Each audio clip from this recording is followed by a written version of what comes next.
Hello and welcome to Tech Deals. Today, the Gigabyte GeForce GTX 1070 G1 Gaming Edition graphics card with the 3X WindForce cooler.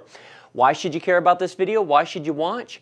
Because if you're looking to play games at 1440p, at 60 plus frames per second at max ultra detail, you have come to the right place because this is definitely the card to buy.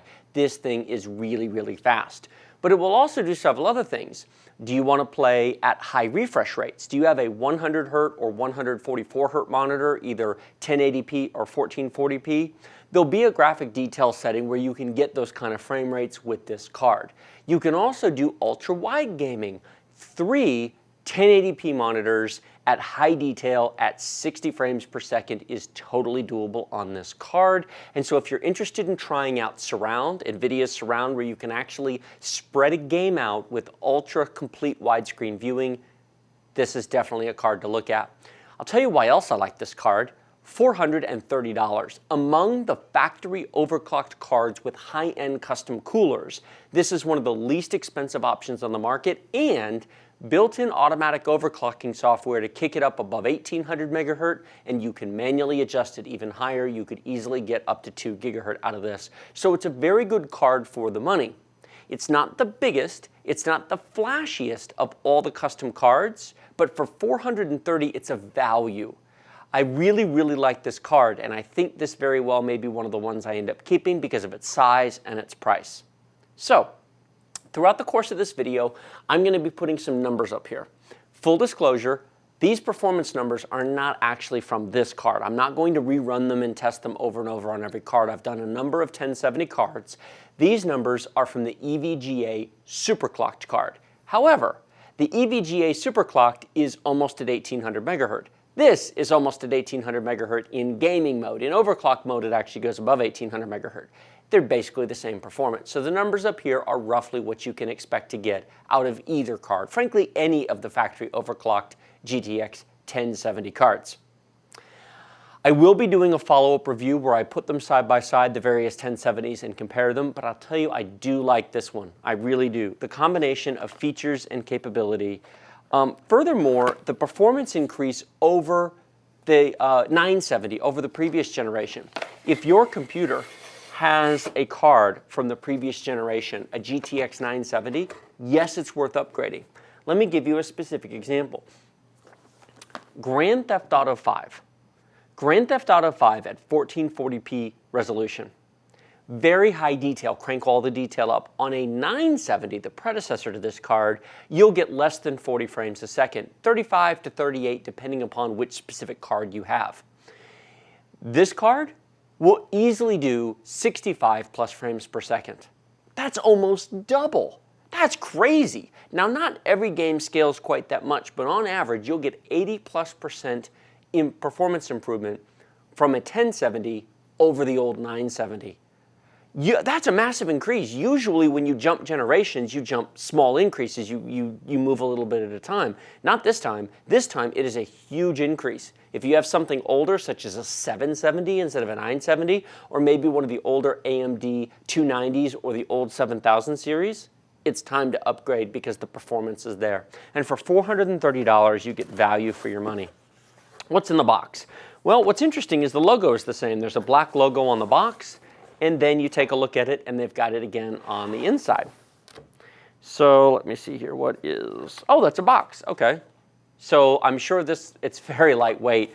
It's got a sticker and a driver CD in it, probably. They all do. Many people in the comment section below my videos ask, which card should I buy? What's the difference between the 2 fans or the 3 fans? Which card is better? People love to say, what card is better? They're all fine. Gigabyte, MSI, Asus, EVGA, Zotac. They're all the same chip. They're all the same basic design. They're all fine. The power delivery components, the parts on the boards are all pretty similar. Honestly, if you were to take 10 different 1070 cards and benchmark them all, they'd all be within a couple frames per second. Buy the one that's the best deal for you, that you like the appearance of, that's your favorite brand, the colors are what you want. Beyond that, it doesn't really matter. There are actually 2 CDs in here. Nope. one driver CD, which you shouldn't use, and then the graphics quick start guide. You should be downloading the latest drivers from NVIDIA.com, and then from Gigabyte.com, download their overclocking software, which will let you do two things. Both set it to overclock mode, which it's got an automatic one-click overclocking button that you can click. That's nice. It saves you the trouble of doing it manually. There are manual adjustments. You can tweak it higher if you want. Most people should just click the overclocking button and be done with it. You can also adjust the RGB lighting on this, which I'll talk about in a second. It's not a lot of RGB lighting, but it does have RGB lighting if you care about such things. Set that over there. And then here is what is in the box. This is not the largest physical size 1070 that I have looked at, but that's a good thing in my opinion. Some of them are too big. I just finished a few minutes ago filming the Zotac Amp Extreme Edition 1070. It's cool looking, but that card is huge. Let's take this out of the plastic.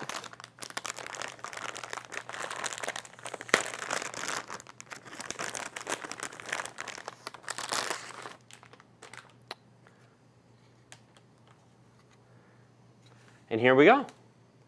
3 fans. They call it their 3X WindForce cooler, the fan design.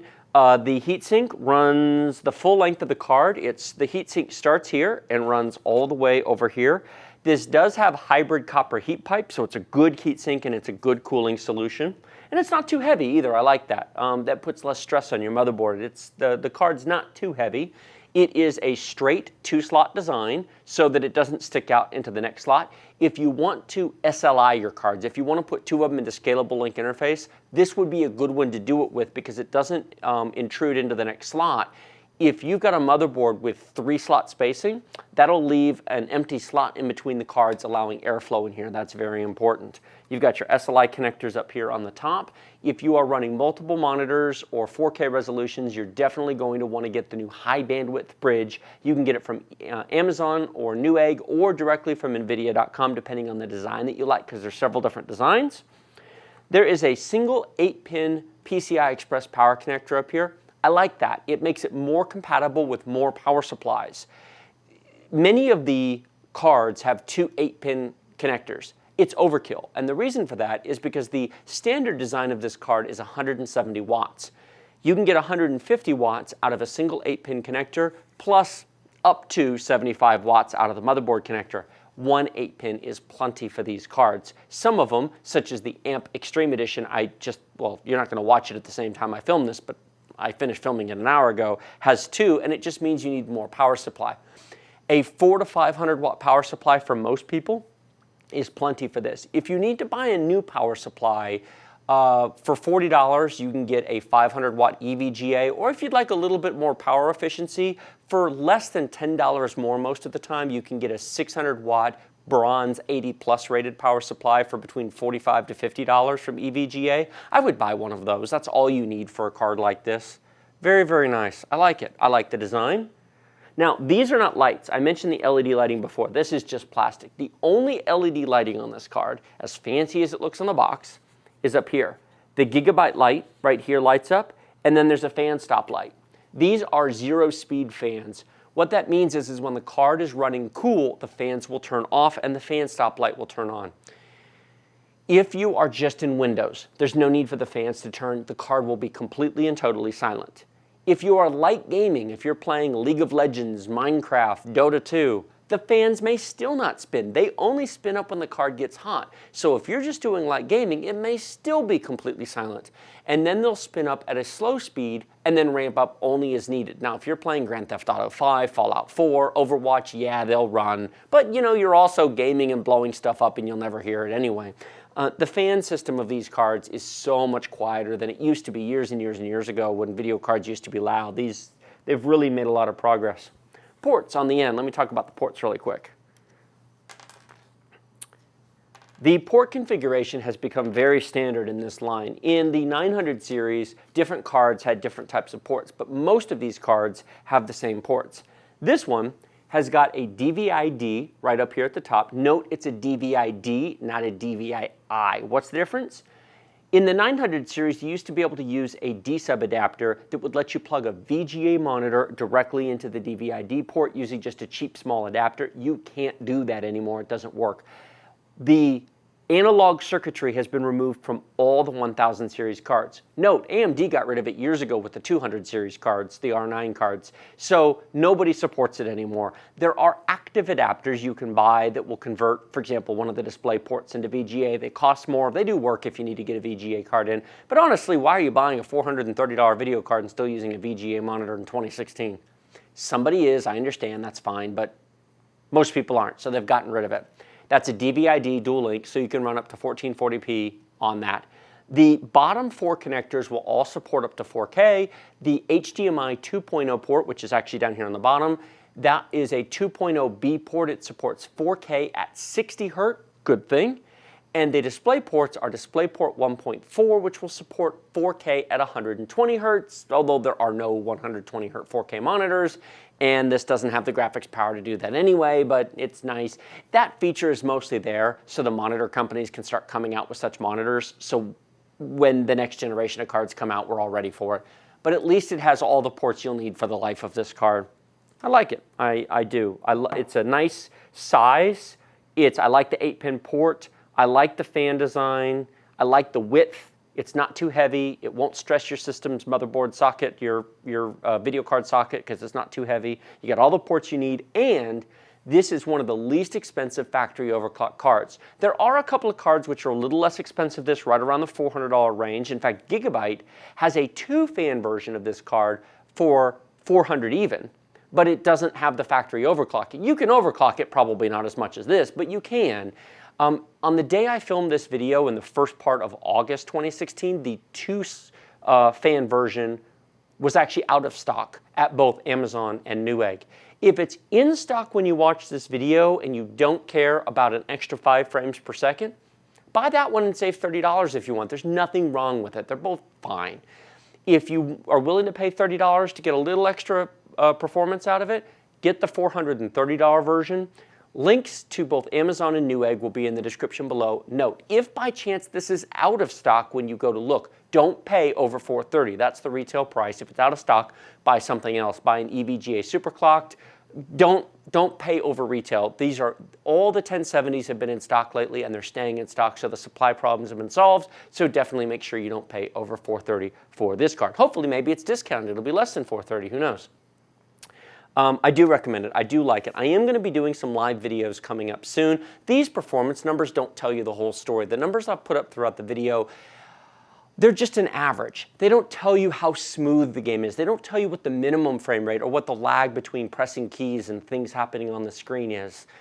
I will be doing live videos, so please click the big red button below and subscribe to my channel to get notified of when those post. I'm going to have a real computer sitting here with the cards really plugged in with a monitor, and I'll play them live, not benchmarking, actually in the game, so you can see what it's really like to play the games. And I'll do a variety of different games on each of these different cards so you can get an idea of what to expect.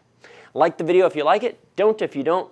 Remember to subscribe to my channel. And if you're already subscribed, thank you very much. I appreciate it. If not, click the big red button now.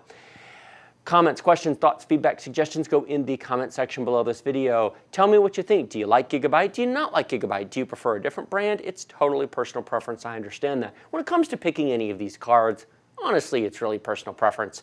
People get all worked up over the different designs, but they're very, very similar. I like this because it's $430. It's cheaper than most. It is factory overclocked. It does come with software to overclock it more.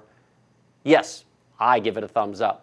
Now, speaking of the video description below, if you found this video helpful and useful, if you find all the videos on my channel useful, by all means, please check out my video description. Links down there below will support this channel. It'll help me keep making videos for you, and I would really appreciate it if you would consider doing so. Thank you very much for watching, and I will see you next time.